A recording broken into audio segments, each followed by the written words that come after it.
They don't care. Your money is determining your wealth in the city. If you ain't got no money, then you're a minority. By one estimate, over 100 tent cities sprouted across America during the economic downturn. We are looking into what's available now for those in need, including a place that opens its doors to the 55 and over homeless population. Ruff signed a letter saying that he couldn't employ her, quote, due to concerns of a lack of residency and transportation, according to the Clarion Ledger, that is. And yes, we're back again. We're talking about the things mainstream news refuses to talk about. I'm Darren Howard. I'm Robert Nisbet. And I'm Monica Solmark. Yes, indeed, we have got it. News and opinion that you will not hear on lamestream news because they're lame and they're mean. And we haven't sold out. And we have... Yes, indeed, when you're at minimum wage, you just can't sell out fast enough. But it'd be nice to get an offer. We're working on it. Let's talk about homelessness right now. This is Radio Free Canada. It's not an uncommon sight in New York. Down and out, men and women foraging for something to eat or a comfortable place to rest in the cold, often in the shadow of gleaming office towers and apartment buildings. Marion Harris was rendered homeless by Hurricane Sandy, and he says that in a city with so much money, it's tough to get back on your feet. They don't care. Your money is determining your wealth in the city. If you ain't got no money, then you're a minority. You're like a walking pigeon right there on the floor. That's it. Harris resides at the shelter that used to be the old Bellevue Psychiatric Hospital, where he says conditions are deplorable. Conditions for homeless families got worse a year ago when New York's billionaire mayor Michael Bloomberg quietly changed shelter admission standards for families, requiring them to prove that they had nowhere else to go before they could be admitted. Bloomberg's effort was shot down in court last Thursday by a judge who called it unlawful, and critics called the mayor's effort wrong-headed.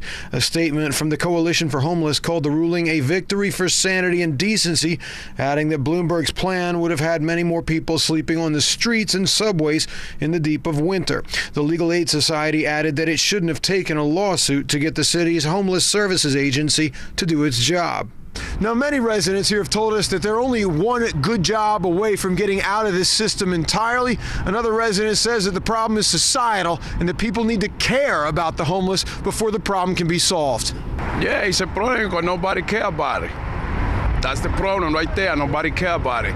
They say they go do this, that, and never do a dang thing. Some who are struggling say the mayor's the last person they were looking to for help. The mayor, I kind of like you, but you're a billionaire, so hey, you can't help us. According to the Coalition for the Homeless, more than 100,000 different people will spend a night in New York City's homeless shelter program over the course of the year, a number that includes more than 40,000 children.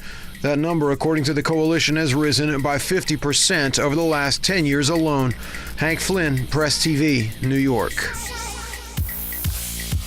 And that is exactly why we do what we do, because nobody's talking about the fact that the homeless need care, and I care. I totally care. 40,000 children? Yes. Homeless? 50 million people in the States on food stamps. Yeah, but it's not a story. Well, it's not important because it doesn't involve being born rich or achieving fame through stupidity. Like, that's more than Canada. Yes, there are more people on food stamps than there are Canadian citizens. And they're doing nothing about it. But they have unending billions of dollars for the Pentagon. Absolutely. 1 day's or 2 days operations costs could probably solve homelessness. Yeah, it would. And if they spent 1 month's worth of money, they would house every last homeless person in the States. Well, and isn't it funny that the billionaire mayor of New York has made it harder to get into the homeless shelters? Yeah. Okay. But they closed down homeless shelters. Right now, Kelowna is victim to that one. They have less people being fed and housed in Kelowna than in Vernon with half the population. So fascism, that's the name of the game. Well, don't you know, the homeless can always go camping. Yeah. Like they're doing in Jersey. Let's do it. Let's run the story right here, Radio Free Canada, talking about what's actually important. It's something you see too often in developing countries. But this tent encampment is in Lakewood, New Jersey, an hour's drive from Manhattan. They call it Tent City. Pastor Stephen Brigham founded it when he realized homeless people in his area have no other options. There is no homeless shelter in Ocean County in this area, and So people realize that they've got to protect the only place that they can call home, and that's Tent City. Some 80 people live here, some of them simply because they fell on hard times during the recession. By one estimate, over 100 tent cities sprouted across America during the economic downturn, sheltering some 5,000 people. Many became homeless because of mental illness or drug abuse, but many others were living middle-class lives. For some, Tent City is more than a refuge, it's home. The recession hit Michael and Marilyn Behrensweig hard. They moved here 3 years ago.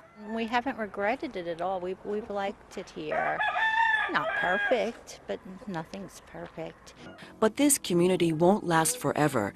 Neighbors have long complained, and now a deal's been reached with local officials to find residents proper housing. Soon, this refuge in the woods will disappear. Michael and Marilyn plan to move to another tent city and make that their new home.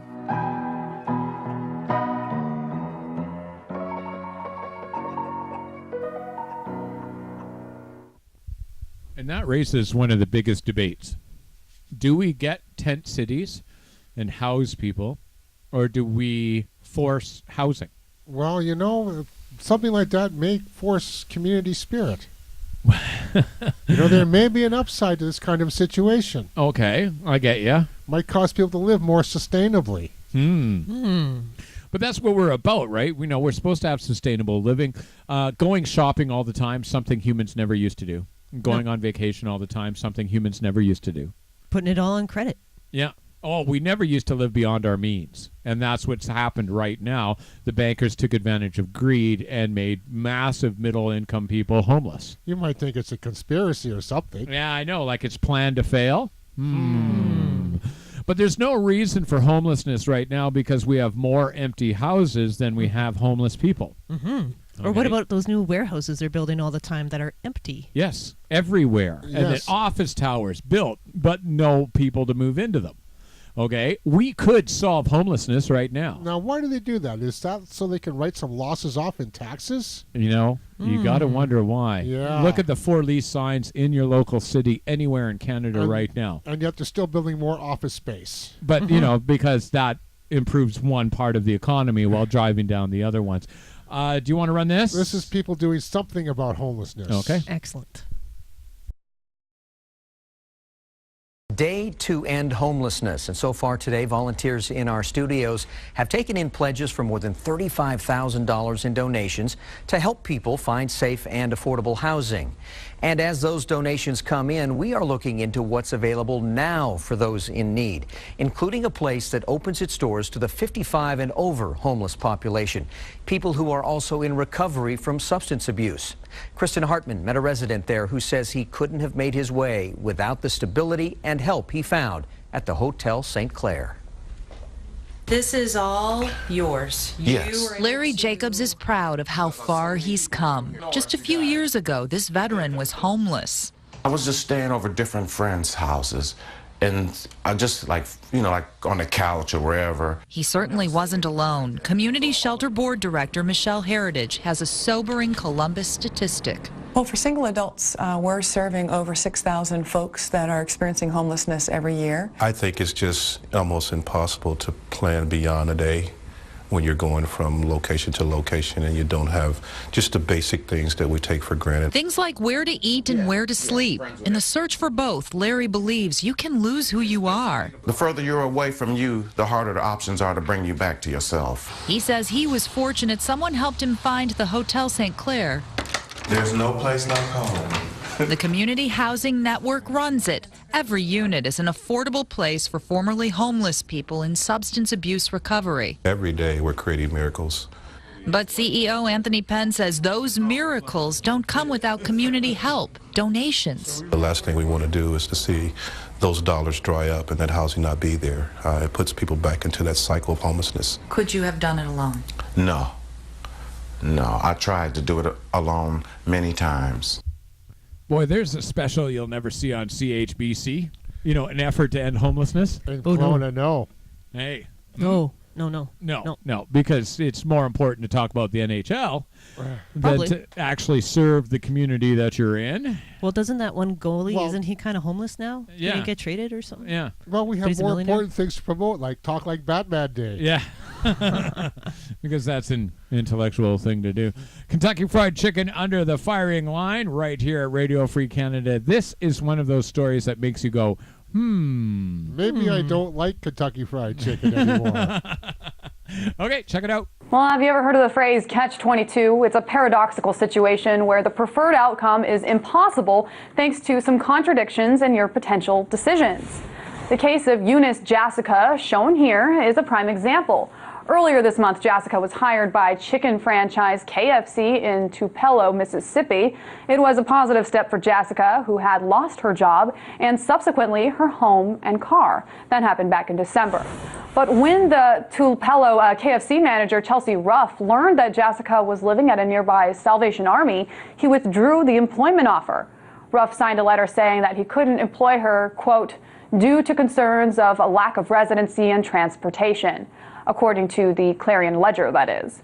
And here's what the catch-22 is and how it figures in, folks. Because without a job, how is this woman supposed to be able to afford her own place? But apparently she can't work at the KFC unless she already has a home. The manager of KFC now says he lied to protect Jessica's feelings and that his real reason for rescinding his offer was because Jessica seemed too old for the job and didn't have enough experience in food preparation. But this story seems to have a happy ending for Jessica.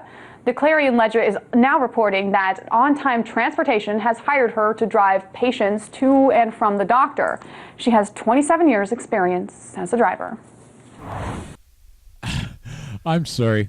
She has 27 years of experience as a driver but can't work at KFC. Because she doesn't know how to bread and fry chicken. Well, in breading and frying chicken, that's enough to get you a home?